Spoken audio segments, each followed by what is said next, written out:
네, 오늘은 데살로니가 계속 전서 공부하는 중인데요.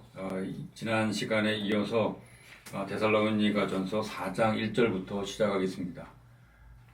데살로니가 전서 3장까지는 이제 데살로니가 교회에 있었던 일을 이제 사도 바울 그 전도팀 일행이 전해 듣고 거기에 대해서 이제 데살로니가 교회 성도들이 잘 좀 생활하기를 바란다 하는 그런 권면을 앞에서 하고 있다고 이야기했습니다.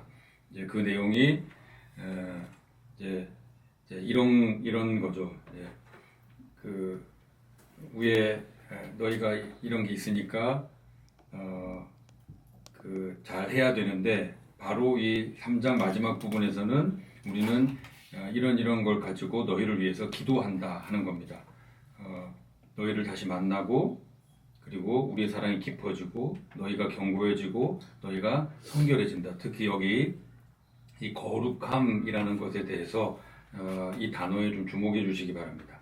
거룩함에 흠이 없게 하시기를 원한다. 이제 이렇게 하고 구체적으로 이제 4장으로 넘어가는데요.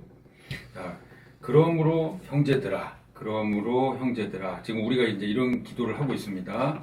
네, 그러므로 형제들아 끝으로 끝으로에 우리가 넘어가면 안 됩니다.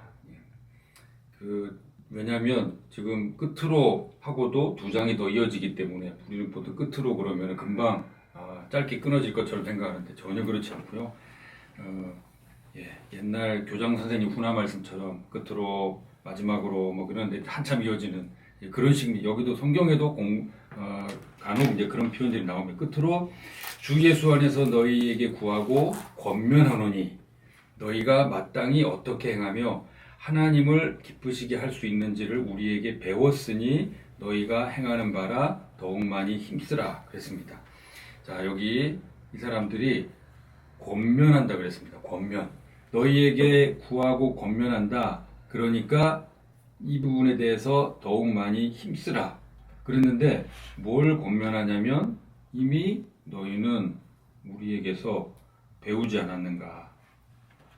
곧 너희가 지금 하고 있는 거다. 그러니 이 권면한 것을 더욱 힘쓰라 하는 겁니다. 근데 이 배운 것 이제 아래 구절에 이어지는데 우리가 주 예수로 말미암아 너희에게 무슨 명령으로 준 것을 너희가 아느니라. 그러니까 지금 이 전도팀이 이야기하고 있는 권하는 이 모든 내용들은 다 예수 그리스도로부터 온 것입니다. 예수 그리스도로부터 와서 너희에게 무슨 명령으로 주었습니다. 이제 이걸 이 사람들이 안다는 거죠. 근데 이 사람들이 아는 이것이 바로 너희가 배운 것이다. 그러니까 이것을 잘 기억하고 그것을 행해라. 그러니까 이 권면 그리고 힘쓰라 하는 이 부분에 대해서 잘 기억해야만. 근데 그 기억의 내용이 그냥 맹목적으로 우리 스승이니까 따른다 그것이 아니고 그 근원 뿌리가 예수 그리스도에 있다는 겁니다. 그 예수님으로부터 받은 그 내용을 받은 사람들이 있고 그 사람들이 그 내용 정말 주님으로부터 받은 그 내용을 제대로 전했을 때 너희가 그것을 잘 기억하고 그것을 행하기 위해서 힘써라 하는 그런 내용이죠. 그러니까 이때 당시에도 이것이 하나님으로부터 받은 것이다 그러면서 사실은 하나님으로부터 받은 것이 아니고 거짓 증언을 한다든지 왜곡된 다른 내용을 전해서 이단이 나왔기 때문에 바울은 지금 그때 당시에도 신앙을 전했을 때 여기에 대해서 다른 것으로 첨언하거나 빼거나 하는 사람들이 있었기 때문에 이 부분에서 분명하게 다시 이야기하고 있습니다. 우리가 너희에게 전한 것은 예수님으로부터 받은 것이다. 그것에 대해서 가감없이 너희에게 전했으니 너희가 그것을 잘 기억하고 권면을 받은 대로 행하라. 그렇게 이야기했습니다. 자, 그러면 예수님으로부터 받은 그 내용은 무엇인가? 자, 여기 하나님의 뜻은 이것이다 그랬습니다. 하나님의 뜻은 이것이다. 근데 그게 곧 무엇인가? 자, 하나님의 뜻은 이것이에요. 이게 뭐냐면 너희의 거룩함이다. 근데 아까 여기서 봤죠? 예. 거룩함에 흠이 없게 하기를 원하노라. 너희의 거룩함이다. 이제 이렇게 이어지는데, 그러면 구체적으로 지금 우리는 보통 이제 거룩함 그러면은 이제 구별됨 이렇게 이야기를 합니다. 구별됨, 곧 그러면 이제 세상과 다른 뭐 어떤 것 이렇게 생각이 되는데요. 그러면 여기에 대해서 데살로니가 교회 성도들에게 지금 요구되는 거룩함, 세상과 다른 구별됨은 무엇인가? 정확하게 하나를 이야기하고 있습니다. 다른 여러 가지가 아니에요. 정확하게 딱 하나를 이야기하고 있습니다. 그게 뭐냐면 음란을 버리고. 그래서 어떻게 음란을 버리고 어떻게 구체적인 내용이 계속 아래에서 반복되는데요. 그럼 어떻게 할 거냐? 각각 거룩함과 존귀함으로 자기의 아내 대할 줄을 알고. 음란을 버리고 어떻게 하느냐? 자기 아내를 존귀함으로 대하랍니다. 그리고 하나님을 모르는 이방인과 같이 세욕을 따르지 말라고 합니다. 이게 이제 중요한 거죠. 근데 여기에 대해서 또 어떤 일까지 있냐면, 여기 지금 이 일이 나오잖아요. 이 일이 뭘까요? 이 일은 지금 여기에 나오는 이런 일들입니다. 이게 이 일이죠. 그러니까 음란에 관련된 그 일에 대해서, 음란을 행하는 것에 대해서 분수를 넘어서 형제를 해하지 말라. 그러니까 자기의 육신의 욕심을 따라서 세욕을 따르는 그 일을 행하다가 분수를 넘는 일이 생긴다는 거죠. 그러니까 말 그대로 간음하는 일이 생긴다는 겁니다. 심지어 형제 간에, 그러니까 성도 간에, 다른 가정과의 관계에서도 이제 이런 일이 생긴다는 겁니다. 그리고 생겼겠죠. 그러니 이 일에 이런 일을 행하지 말라. 특별히 그때 당시에 사회상을 알 수 있습니다. 데살로니가라는 그 도시 내에서 어떤 일들이 벌어지고 있었는가. 이런 일들이 일반 사람들, 세상 사람들은, 하나님께 속하지 않은 사람들은 이런 일들을 행하고 다녔다는 거죠. 그래서 이 일에 대해서 하지 마라. 그렇게 이야기한 것입니다. 이는 우리가 너희에게 미리 말하고 증언한 것과 같이 이 모든 일에 주께서 신원하여 주심이라.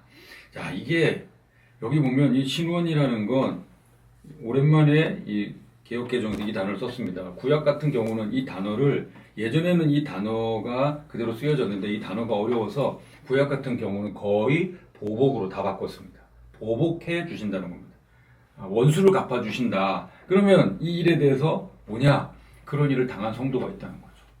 그럼 그런 일을 당하면 어떻게 해요? 나도 그렇게 해야죠. 뭐 저쪽 아내를 내가 범하든지, 아니면 내 안에 범한 그 사람을 막 어떻게 막 폭력을 행하든지 다시는 그런 일 못하도록 그 뭔가 물리적인 행사를 하는 그 일들이 있어야 되는데, 근데 눈에는 눈, 이에는 이 정도가 안 되죠. 이런 일을 저질렀어? 가서 죽여야 되는 거예요. 가서 죽이는 일이 벌어집니다. 그러니까 그 일로 분수를 넘는 그런 일을 하지 마라. 모든 일을 주님께서 다 보복하여 주신다. 더 이상 분수를 넘어서 죄를 짓지 마라. 이제 그렇게 하셨습니다. 자, 7절에 하나님이 우리를 부르심은 부정하게 하심이 아니요. 이제 이건 역시 위에 음란하고 계속해서 이제 이어지는 이제 그런 이미지입니다. 여기 보면 지금 거룩이 나왔죠? 여기도 거룩이 나오고, 여기도 또 지금 거룩이 나오고 있습니다. 지금 데살로니가에 가득한 그 음란의 분위기에 대해서 데살로니가 교회 성도들이 지켜야 될, 지금 아주 구체적인 그냥 한 가지를 이야기하고 있습니다. 음란하지 마라. 세상 사람들이 행하는 대로 그렇게 하지 마라. 그렇게 이야기를 합니다. 그러므로 저버리는 자는 사람을 저버림이 아니요 너희에게 그의 성령을 주신 하나님을 저버림이니라. 그러니까 이 거룩함을 버리고 음란을 택하는 자는 너희를 부르신 이 하나님을 저버리는 것이다. 그 정도로 심각한 일이다. 그러니까 이 일은 하지 말라 이렇게 이야기를 합니다. 그런데 또 이 사람들에 대해서 칭찬할 것도 있어요. 형제 사랑에 관하여는 이 형제 사랑은 동성애가 아닙니다. 형제 그게 아니고요. 이건 성도입니다. 성도끼리 서로 사랑하는 것에 관하여는 너희에게 쓸 것이 없다. 왜냐하면 너희들 형제 사랑의 정도가 너희들 자신이 하나님의 가르치심을 받아서 서로 사랑한다. 그리고 너희가 온 마게도냐 모든 형제에 대해서 과연 이것을 행하도다. 그러니까 지금의 그리스 북부 지역에 그 마게도냐 지역에 여러 교회들이 있는데 그 교회 모든 성도들에게, 그러니까 데살로니가 교회 성도들에게 뿐만 아니고 성도다 그러면은 이 데살로니가 교회 성도들은 이 사람들 자체가 워낙 큰 핍박 속에서 신앙을 받고 그걸 지켜내고 있기 때문에 성도다 그러면 그 사람들을 챙기고 아이고 이게 너무 귀하게 보는 거예요. 아이고 당신도 그렇게 신앙을 받았어요. 그런데 저버리지 않고 그 신앙을 유지하고 있어요. 너무 귀합니다. 그렇게 격려하고 사랑하고 자기 것 나눠주는 데는 너무 풍성하다는 거죠. 그래서 이거를 잘하고 있구나 그렇게 칭찬합니다. 그래서 그것을 더욱 행하라. 이 더욱 행하라는 이 앞부분에 나왔었죠. 여기에 지금 더욱 힘쓰라 한 이거 더욱 그렇게 행하라가 잘하고 있으니까 권면을 기억해서 형제 사랑하고 있으니까 이거는 계속 그렇게 행하라고 이야기합니다. 그리고 여기에 11절 12절에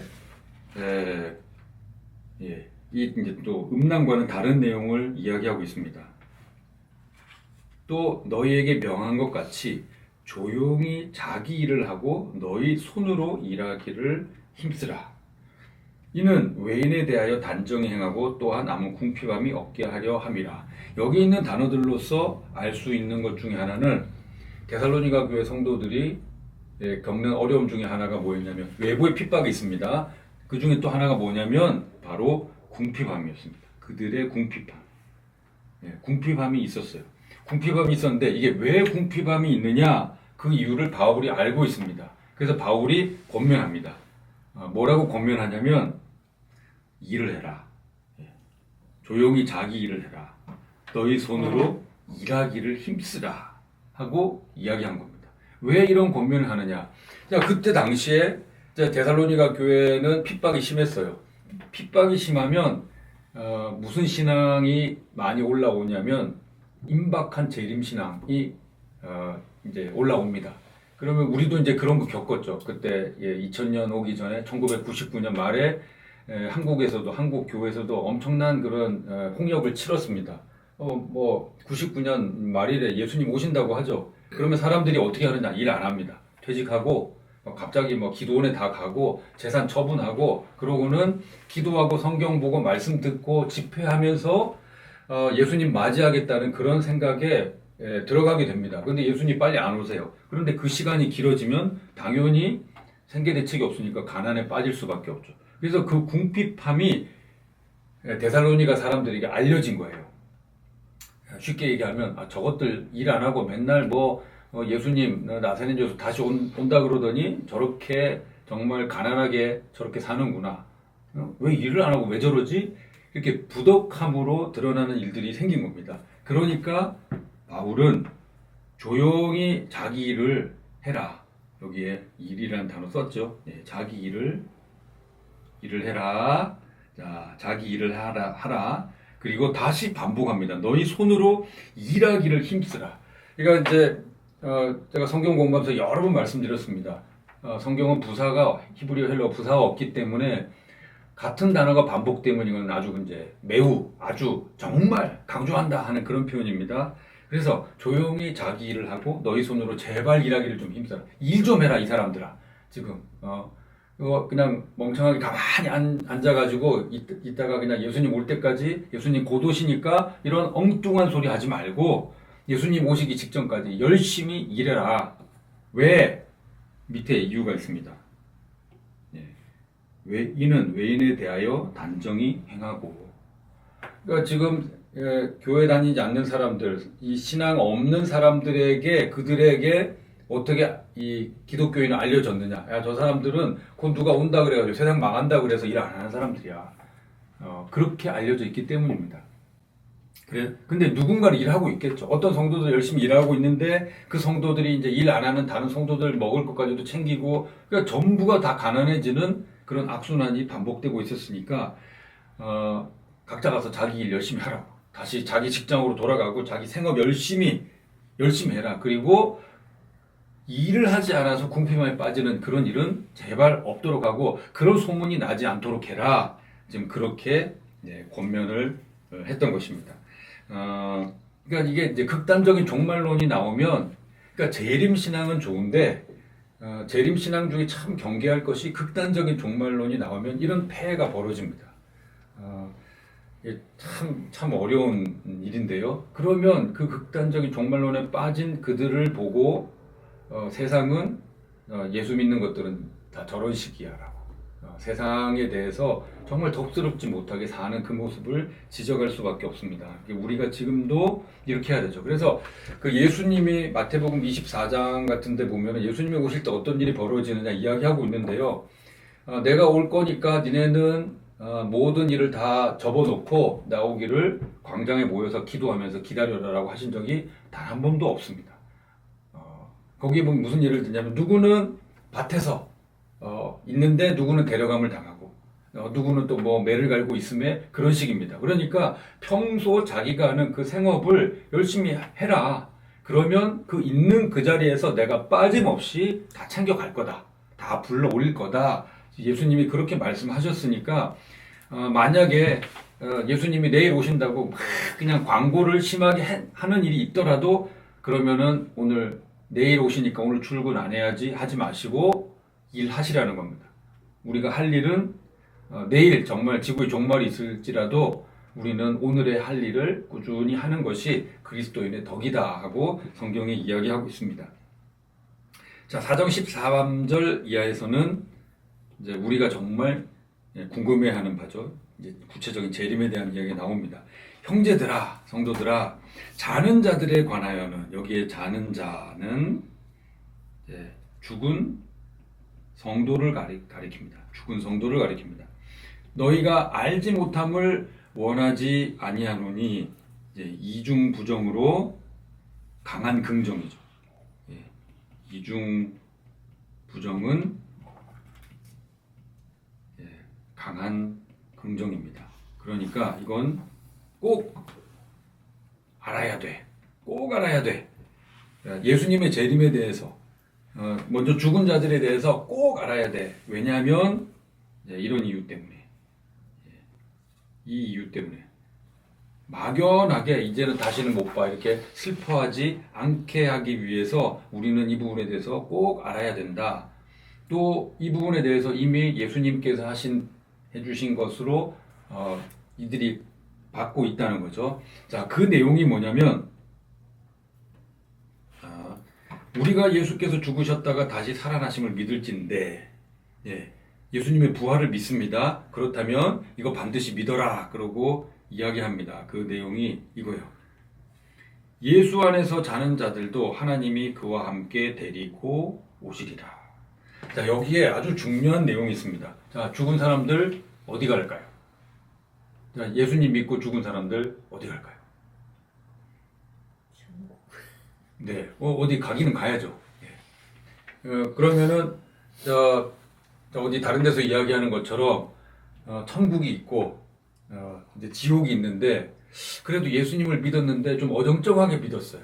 뭔가 이거 헌신도 안 하는 것 같고 주일도 좀 빼먹는 것 같고 뭐 제대로 이제 뭐 봉사하는 것도 없는 것 같고 그렇게 착하게 산 것 같지도 않고, 이게 믿어도 믿는 것 같지 않고 신자 같지 않게 살았다.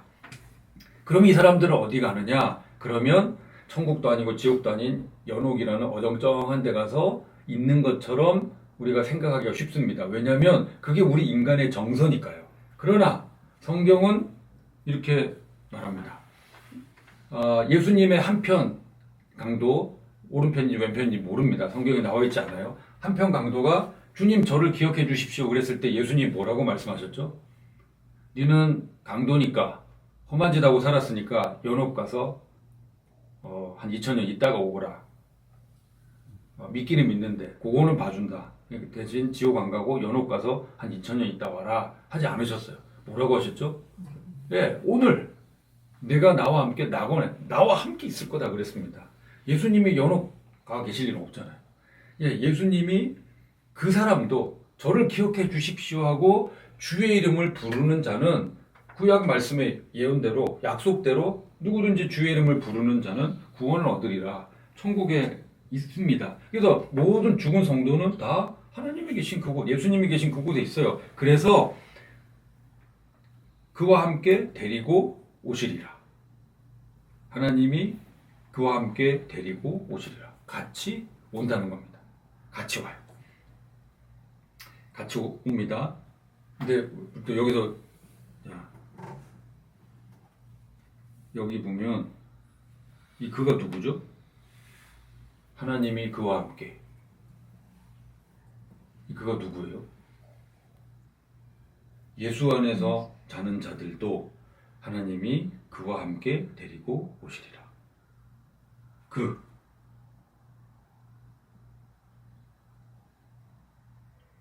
갑자기 네, 예수님입니다. 네, 예수님이에요. 예수님의 재림 때는 예수님만 오세요. 하나님, 성령님은 천국에서 이렇게 뭐 음식 장만하고 계시고 환영을 준비하고 계시고 아니죠. 다 오십니다. 다 오세요. 그와 함께 같이 오십니다. 여기 그 구체적인 내용이 아래 또 나옵니다. 이제 우리가 주의 말씀으로 이것을 너에게 말하노니 지금 그 근원이 예수님께 있다는 것을 이야기하고 있죠. 근원이 예수님으로부터 온 겁니다. 이거 그냥 막 얘기하는 거 아니에요. 주의 말씀으로 너희에게 이것을 말한다. 주님으로부터 받은 거다. 이게 아까 말미암아 이렇게 얘기했는데요. 그 내용은 주께서 강림하실 때까지 우리 살아남아 있는 자도 자는 자보다 결코 앞서지 못하리라. 이게 어떤 부분이냐면 바로 몸의 부활입니다. 몸의 부활. 앞서지 못해요. 그래서 그 순서를 말합니다. 그 내용이 뭐냐면 주께서 호령과 천사장의 소리와 하나님의 나팔 소리로 친히 하늘로부터 강림하시리니. 예수님의 재림이 친히 강림하신다. 이제 이거를 얘기잖아. 예수님이 하나님이 같이 오신다. 자, 이런 일들이 일어난다. 자, 천사장이 소리 지르고 하나님이 나팔 부시고 하나님의 그 나팔 소리와 함께 하늘로부터 예수님이 오시는데 그때 여기 같이 온다고 있잖아요. 여기에 그와 함께 하나님이 같이 데리고 온다. 그러셨으니까 같이 올 거예요. 그 같이 온 사람들에게서 어떤 일이 일어나는가? 그리스도 안에서 죽은 자들이 먼저 일어나고 일어납니다. 그러면 이게 바로 몸의 부활이죠. 먼저 죽은 자들, 성도들, 먼저 죽고 천국 가 있던 자들이 영혼만 있다가 이제는 와서 그들의 몸으로 이제는 영화로운 육신을 입는 그들의 몸의 부활이 먼저 일어나요. 그리고 나서 어떤 일이 일어나느냐? 그 후에 우리 살아남은 자들도 그들과 함께 구름 속으로 끌어올려 공중에서 주를 영접하게 하시리니. 여기에 이 표현에 주목해야 됩니다. 살아남은 자들도 구름 속으로 끌어올려 가요. 누가? 예수님이 오실 때 살아있는 그 사람들이라고 표현하지 않았습니다. 뭐라고 했냐면 우리 그래서 우리 그러면은 지금 바울이 그 얘기를 하고 있는데 이 바울도 늘 어떤 신앙을 갖고 있냐? 임박한 재림 신앙을 갖고 있어. 예수님은 언제라도 오실 수 있다. 내일 당장 오실 수 있다. 그러니까 예수님 재림하면 지금 살아있는 우리도 나도 디모데도 신라도 당신들도 같이 지금 어떻게 될 거야. 여기에 우리에서 이 그 재림 신앙의 색깔을 알 수 있습니다. 나 살아있는 데는 안 오셔. 나중에 그때 예수님 오실 때 살아있는 그 사람들이 그때 어떻게 될 걸 이게 아니고 우리 우리 살아남은 자들, 이 표현을 통해서 예수님은 내가 살아있는 이 동안에도 언제든지 오실 수 있다라고 믿고 있다는 거죠. 근데 이거 어떤 일들이 벌어지느냐? 자, 그들과 함께, 요 그들이 누구예요? 우리 살아남은 자들은 지금 남아있는 성도들이죠. 남아있는 이 성도들이에요. 지금 살아있는 성도. 예수님이 재림하실 때 땅에서 있던 성도들인데, 육신을 입고 살아있는 성도들인데, 이 그들은 누구예요? 죽은 자들. 네, 그리스도 안에서, 색깔이 바뀌었네. 그리스도 안에서 죽은 자들. 먼저 천국 간 그 성도들과 함께 구름 속으로 끌어올려져서, 그러니까 성도들의 몸이 땅에서 일어납니다. 부활해서 일어나고, 그 다음에 살아있던 사람들도 그 자리에서 몸이 바뀌고, 그리고 함께 구름으로 다시 올라가서 공중에서 그때 주님을 영접한다. 이렇게 되어 있습니다. 이렇게 구체적으로 설명을 해놨네요. 영원히 주님과 먼저 죽은 성도들이 주님과 함께 내려와서 이 땅에 먼저 죽어서 묻히고 이제 거의 흙이 됐겠죠. 그냥 이제 뼈도 안 남은 그런 사람들의 그 몸이 일어나요. 그리고 이제 산자들도 그 자리에서 부활이 되고, 그리고 그 몸들이 함께 공중으로 끌어올려져서 그곳에서 주님을 부활한 몸의 부활을 입은 그 영화로운 몸으로 영접하게 될 것이다. 주님을 다시 만나게 될 것이다. 너무 아름답고 영광스러운, 정말 상상만 해도. 그리고 거기에서 우리가 항상 이제 그 다음부터는 이제 주님과 떨어지는 일 없이 항상 색깔이 항상 주님과 같이 있을 것이다. 그렇게 이야기하고 있습니다. 그러면 자, 요걸 다시, 이게 중요하니까 다시 정리하겠습니다. 다시 정리하면 1. 자, 예수님의 재림. 예수님이 재림하십니다. 어떻게 재림하시는가? 호령 있고 천사들 동원되고, 자, 하나님의 나팔 소리 나고, 세상 사람들이 모를 수가 없어요. 요한계시록 1장에 있는 것처럼 그를 찌른 자들도 볼 것이다. 그랬습니다. 그러니까 그럼 그때 옛날 죽었던 예수님의 찌른 자들이며 예수님을 모르는 사람들도 이제 다 이제 보게 되는 거죠. 근데 이제 이런 이야기를 하면은 이제 우리가 생각할 수 있습니다. 그럼 예수님은 지구가 둥그니까요. 지구가 둥그니까 예수님은 어디에 오시나? 그러면은 한국에 오시면 이란들이 얘기하는 것처럼 주로 한국에 오실 거라고 이야기하는데, 한국에 오시면 저 지구 반대편에 있는 저 남미, 우루과이 이런 데 사는 사람들은 깜깜한 밤이고 그럼 예수님 못 볼 낀데, 그럼 예수님이 24시간 내내 지구 위에 돌아다니면서 이렇게 하시는가? 아니, 그건 어떻게 모릅니다. 그러면은 뉴스가 돌고 난리가 나겠는데, 그게 아니라 그냥 순식간에, 그때는 아마 여호수아가 그 해와 달을 멈췄듯이 정말 시간이 멈추는 것 같은 우주의 큰 진동이 일어나서 모든 사람이 일시에 보게 되는 그 일이 일어날 겁니다. 하나님의 하시는 일이니까 우리는 물리적으로 도저히 이해할 수 없죠. 그러면 그때 죽은 성도를 데리고 오세요. 데리고 오신다고 했습니다. 그리고 죽은 성도가 먼저 일어나는 몸의 부활을 겪고요. 그 다음엔 산 성도가 몸의 부활을 겪습니다. 그리고 이 모든 성도가 죽거나 살아난 모든 성도, 이게 바로 무형교회죠. 이제까지의 모든 시간과 공간을 초월하는 모든 교회, 그 교회가 공중에서 주님을 영접합니다. 여기서 정말 모든 옛성도 다 같이 만나게 되겠죠. 그리고는 영원히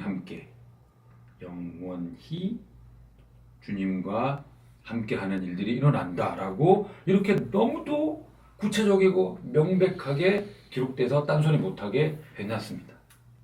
이러므로 이렇게 이 정도까지 설명했으니, 자, 이러한 말로 서로 위로하라. 이러한 말로 서로 위로하라 했습니다. 왜? 13절에 소망 없는 다른 이와 같이 슬퍼하지 않게 하기 위해서. 우리에게는 이 내용이 있다. 우리가 예수님 우리 죄를 위해서 죽어주셨다는 것과 함께 우리의 이 마지막에는 일어날 이런 일들이 구체적으로 이미 다 짜여져 있는 게 있다. 그러니 이런 결말. 근데 사실 이런 게 있다 하더라도 우리가 살아가는 일상 속에서는 힘들죠. 핍박당하면 어렵고 고통스럽고 정말 가난하면 확 죽고 싶고 너무 괴롭고 외롭고 뭐 이제 이런 그런 어려운 일들도 겪지만 그래서 성도 간에 이런 위로가 필요하다는 겁니다. 막연하게 소망 없이 슬퍼하는 것이 아니라 애통하더라도 안타까움이 있더라도 우리가 그 슬픔이 없다는 얘기가 아닙니다. 슬픔과 고통이 있어요. 분명히 있습니다. 그리고 그걸 서로 안고 나누기도 합니다. 하지만 우리는 소망은 없지 않다. 소망이 분명히 있으니 이 궁극적인 소망을 보고 우리가 이걸 살아내자. 그렇게 데살로니가 교회 성도들에게 권면하고 있는 것입니다. 여기에서 바로 이제 이 일, 여기에 지금 뭐 무절제함이라든가 무노동 또 뭐 가난 이것과 이어진 이런 문제들과 결부해서 우리는 이런 소망을 가지고 있는 자니 우리에게 주어진 하루하루의 삶을 성도답게 살아갑시다. 지금 그렇게 권면하고 있는 바울의 모습을 볼 수 있습니다. 네, 오늘은 여기까지 하겠습니다. 감사합니다.